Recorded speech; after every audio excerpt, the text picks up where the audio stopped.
On September the 3rd, 1965, patrolman Jim Bertrand from Exeter, New Hampshire, was asked to investigate an incident where a teenager by the name of Norman Muscarello came into the station in shock, claiming that he'd been chased by a UFO. Muscarello said that at around 2 a.m. he'd been hitchhiking home on Route 150 from Amesbury in Massachusetts to Exeter. After reaching Kensington, a few miles outside Exeter, he noticed 5 flashing bright red lights in the distance, which he initially believed would be the lights of a police car or fire engine. As he drew closer, he could see the lights hovering in the air just above the trees, and could see lights above a nearby field, and 2 houses were bathed in a brilliant red light. Muscarello estimated the object to be 80 to 90 feet in diameter. The object made no sound, and he became frightened as it began to move towards him. Now in a state of panic, he quickly dived into a ditch beside the road, but then the lights changed direction and hovered over the farmhouses. Muscarello then ran to one of the houses and knocked on the door and screamed for help, but no one answered. A family by the name of Russell later stated that they were at home but were too afraid to open the door. The object then moved away and disappeared over the trees of the nearby woods. Muscarello ran back to the road and, after seeing the headlights of an oncoming vehicle, managed to flag them down, where they drove him to Exeter Police Station. At the station, Muscarello looked pale and was visibly shaken, and told his story to Officer Reginald Toland, stating, "I assume the speed must have been something terrific, because it came upon me all of a sudden.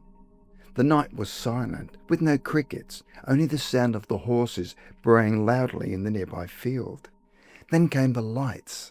I fell into a ditch and lay there with my head down, and when I looked up, it was like the whole side of the house had turned blood red, and the lights pulsated erratically before taking off. The disappearing UFO made a noise like a slide whistle." Officer Toland knew Muscarello and thought that his story was credible, and could see that he was still afraid and in an agitated state. Earlier that evening, police officer Eugene Bertrand Jr. had been driving along New Hampshire Route 108 and came across a woman sitting in a car terrified. When he stopped to make inquiries, she told him that she had come across a huge object with flashing red lights that started to follow her from Epping to Exeter, which was a distance of 12 miles. It then proceeded to hover over her car before flying off. Officer Bertrand doubted her story, but nevertheless decided to stay with her until she calmed down and was able to drive. It was not until he arrived back at the station and heard Muscarello tell a similar story and realised that the woman had actually witnessed an unusual object. Officer Bertrand, along with Muscarello, then drove to the area where the young man had sighted the UFO, and at first found nothing out of the ordinary. But when they stopped and got out of the car and walked towards a wooded area where Muscarello had first spotted the lights, they could hear horses neighing loudly and kicking at the fence and the side of the barn, and the dogs were barking and howling. Something was obviously disturbing them. Bertrand and Muscarello then saw an object slowly rise from the trees above the barn. It was a huge dark object as large as the barn, covered with red flashing lights. The UFO was silent and moving towards them and swaying back and forth. Officer Bertrand immediately dropped to one knee and drew his revolver and pointed it at the object, but realised the futility of what he was doing and put his gun back in the holster. He and Muscarello then ran back to the patrol car and radioed for backup, where Officer David Hunt came to assist them. While they were waiting in the car, they continued to observe the object as it continued to hover about 100 feet away from them at an altitude of around 100 feet. It continued to sway back and forth with pulsating red lights that would flash in quick succession from right to left. This appeared to happen every 2 seconds. Meanwhile, the animals were still frightened and noisy. When Officer Hunt arrived and the object was still in the sky, where he too was able to observe it. Eventually, the object rose above the trees and vanished. A short time later, they heard the sound of a B-57 bomber flying overhead, which could have been the reason that the UFO suddenly disappeared. The two officers and Muscarello then drove back to the Exeter police station and immediately filed reports about what they had observed. Officer Bertrand then drove Muscarello home and told his parents what had happened. It did not take long for the sighting to become public and became a national story. Well-known author John G. Fuller visited the area and interviewed many people who also claimed to have witnessed strange lights and an unusual object. One of the witnesses was a senior high school student from Exeter High School by the name of Ron Smith. He said that about 3 weeks after Muscarello's sighting was a passenger in a vehicle along with his mother and aunt. It was around 11:30 p.m. in the evening when they saw an object in the sky where the bottom of it was glowing white with a red light on top. The object appeared to be spinning. It then flew over the car before stopping in front of them and then flew back over the car. Fuller also spoke to Officer Toland at Exeter Police Station, who told them that they've received a number of calls from local residents about UFO sightings. One case that he received came from a Mrs. Lindsay, who came into the station early that morning, telling them about an object she and her young family had seen outside the window. She described it as a large orange ball, but it definitely was not the moon. After reading the reports from Officers Bertrand and Hunt, along with Muscarello, the Exeter police chief contacted the nearby Peace Air Force Base to inform them of the UFO sighting. The base sent Major David Griffin and Lieutenant Alan Brandt to interview the three men. The Air Force officers asked the three men not to contact the media, but unfortunately, a newspaper called the Manchester Union Leader had already interviewed the three men.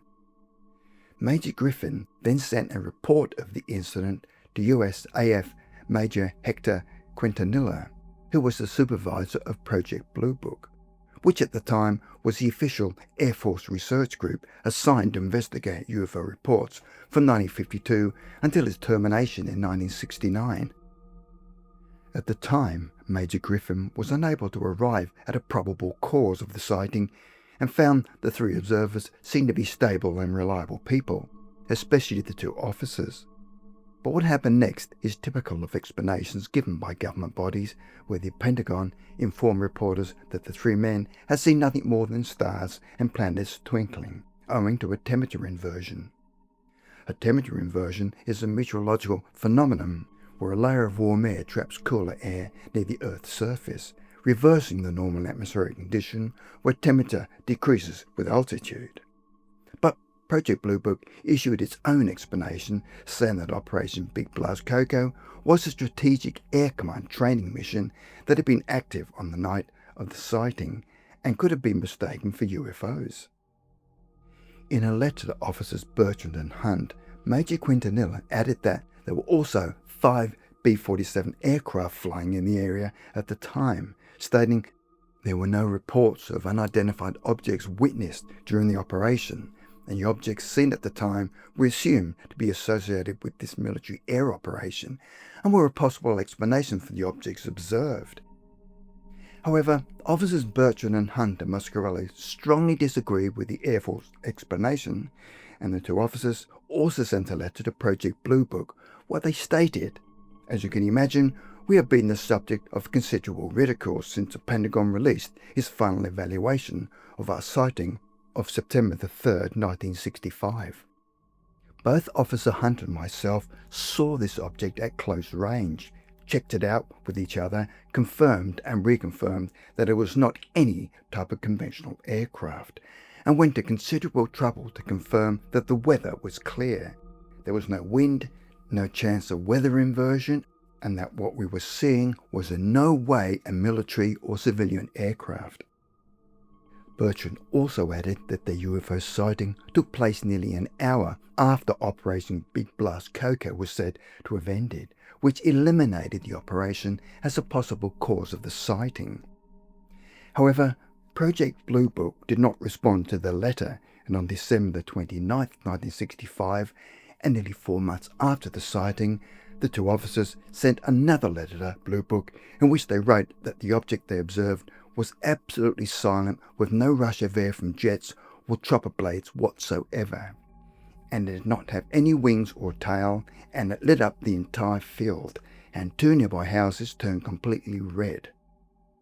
John G. Fuller ridiculed the Air Force explanation and wrote that he observed an unusual object himself near Exeter, and that it was being chased by an Air Force jet fighter. A New England investigator by the name of Raymond E. Fowler, who wrote for the National Investigations Committee on Aerial Phenomena, or NICAP, also filed a report on the Exeter sighting, stating that the Air Force explanation was also incorrect. In January 1966, Lieutenant Colonel John Spaulding, from the Office of the Secretary of the Air Force, eventually replied to the policeman's letters and wrote that based on additional information submitted to our UFO investigation officer, Wright Patterson, AFB, Ohio, we have been unable to identify the object you observed on September the 3rd, 1965. In March 1966, Exeter was once again visited by a UFO, where at 10 p.m. in the evening, a police sergeant saw a white light coming down in the west. He then climbed a hill to get a better view and saw an egg-shaped object with colours underneath that changed from white, red, blue and green, slowly moving backwards and forwards before stopping over power lines. As he continued to stare at the object, he was now converted.